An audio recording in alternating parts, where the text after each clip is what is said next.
This week on Boring Gear Reviews, we're going to talk about the Walrus Audio Lore.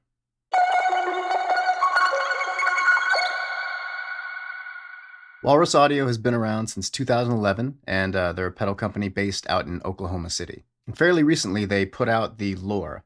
I guess the best way to describe it is it's a reverb pedal, but it's also a delay pedal. It does a lot of reverse and modulated delays. This is not what you would think of if you were thinking for like, oh, I want like a plate reverb or a nice hall reverb. This doesn't really do that thing. And if you're going like, well, I want a just kind of standard delay or an analog delay or digital delay, it doesn't really do that either. And if you go like, oh, I want a pitch something or other, this doesn't do that, but it also does all of those things together. So you're gonna get a lot of very kind of lush ambient soundscapes with this super easily. The reverb and delay and pitch stuff that you're getting here is much more abstract. They all play off of each other. There's a lot of reverse features in here, and everything is very big. I also don't feel, after having spent time with this, I don't feel that this is a pedal that you drop the mix anywhere below 10 or 11 o'clock. There's no point to get a pedal like this, as far as I'm concerned. There's no point to get a pedal like this and then drop the mix way down, just so it kind of sits under your playing just barely, like you would with a normal reverb or a normal delay, where you just need it to fill space or you need it to create a sense of air or openness or expansiveness. This is a pedal that you would want to be more prominent, because it's producing sounds that are unique and totally different. So this isn't the type of reverb delay ambient pedal that you would really want to bury, but it's your pedal. Do whatever you want. So we've got 8 controls on this: feedback, regen, mod, mix, X, time, tone, and program. There are 5 different programs on here. Program 1 is a reverse delay into a reverse reverb. Program 2 is a reverse delay into an octave up reverb. Program 3 is a reverse delay into an octave down reverb. Program 4 is a reverse reverb into a forward reverb. And lastly, you have a pitch delay feeding into another pitch delay. The tone knob more or less acts as a high cut, but it does change from program to program. So sometimes it's a band pass filter, sometimes it's a low pass, sometimes it adds like a harmonic distortion or like a resonance. And it all is explained in the manual. The time knob doesn't exactly function like a typical time knob on the delay. It will act as a time knob sometimes, and then sometimes the further up you crank it, you'll get like a more prominent reverse delay. X is going to change depending on what program you're in too. So for the most part, it's going to control the decay of the reverb in most programs. And your feedback and regen knobs are also going to change program to program. There is tap tempo, and if you hold it down, it'll ramp it up, and let it go, it'll drop it down, so you can get like interesting pitch effects and bird chirping stuff. I know all of that sounds a bit complex and daunting, and I kind of feel the same way. But for me, this isn't a pedal that I study the manual so heavily. You'll hear all these changes. To analyze the instructions so heavily, I think is not the point of a pedal like this. This is just a knob tweaking, enjoying the sounds and feeling what sounds best to you. At least for me, that was my experience. So when I was initially looking at the manual, well, what does all these knobs do per program? And I start getting, I kind of start tuning out. So I just let go of it and really enjoyed just making the sounds. For today's demo, I'm going to be using my 2013 Les Paul Traditional. This has Sunbear Pickups 59 PAFs. And as always, I'm running into my UAD Apollo X6 and using the Soft Tube JMP 2203 plugin.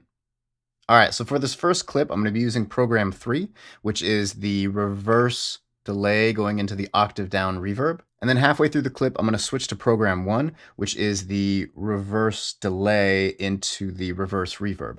And then when I do that, I'm going to crank up the time, so you'll hear like a lot of more of the reverse delay. This is cool because like in a live setting, you can very quickly completely change the sound of this with just 1 or 2 knobs. I'm also going to be using my Model Fet by Electronic Audio Experiments, which I've done a demo on before. You can go ahead and check it out. And it'll be running into this. When I'm in program 3, I'm going to be using a more clean tone on my neck pickup, and then I'll switch to the bridge, and it'll be more opened up.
For this next clip, we're going to be using the program 4, which is a reverse reverb into a forward reverb.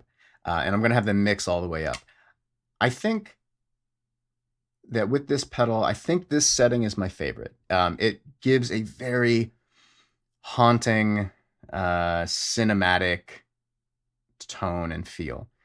There's a lot you can do, and while I enjoyed everything, I think this is one of the things that appealed to me most. For my dry signal, I'm going to be using the Smallsound Bigsound Fuck Overdrive, and it's going to be set just for a small amount of breakup, and then the Generation Loss 2 by Chase Bliss. And that's really just for some kind of tape warble and a little bit of degradation of my tone. You'll hear when the Lore comes on, it completely changes the sound.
And for our last clip, we're going to be using Program 2, which is a reverse delay into an octave up reverb. For me, this is where the artwork of the fairy comes most into play.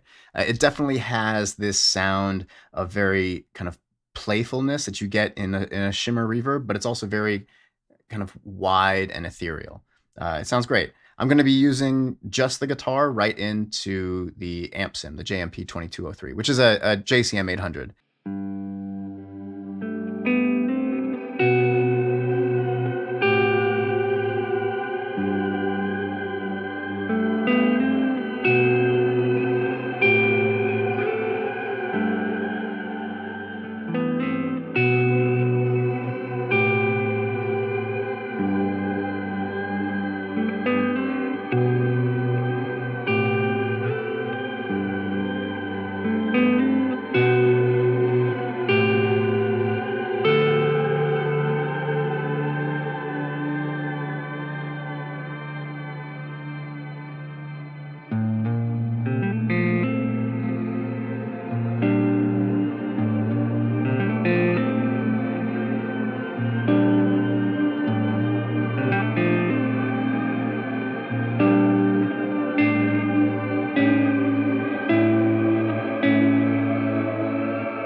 And there you have it. That was the Walrus Audio Lore. I really enjoyed my time with this pedal. It has a kind of nostalgia and fun that I think could be super useful, especially if you're doing more ambient stuff or soundscape stuff or sound design. Really, really helpful and useful in that capacity. You know, like I said before, I think to go into this pedal or to try to use it as a straight reverb or a delay would be a mistake. It's a disservice to what this is and what you could achieve creatively with it. So I think if you go into it thinking that, okay, this is something I can use for very abstract, big, expansive, fun, interesting reverb and delay sounds, you'll do great. Everything else about it is what you'd want. Soft click relay switching, top mounted jacks, good stuff. The LEDs are not obnoxious. It's nice powder coating, and I'm guessing maybe it's silkscreen, whatever. The art's great. It looks great. It feels good in your hand. Yeah, it's great. Walrus does great stuff, and this is no exception. So be sure to check them out on their social media and website and YouTube. The links will be in the description below. And if you do like this content, please consider subscribing. I appreciate that. And like and comment and whatever else. Until then, I will see you next time. Peace.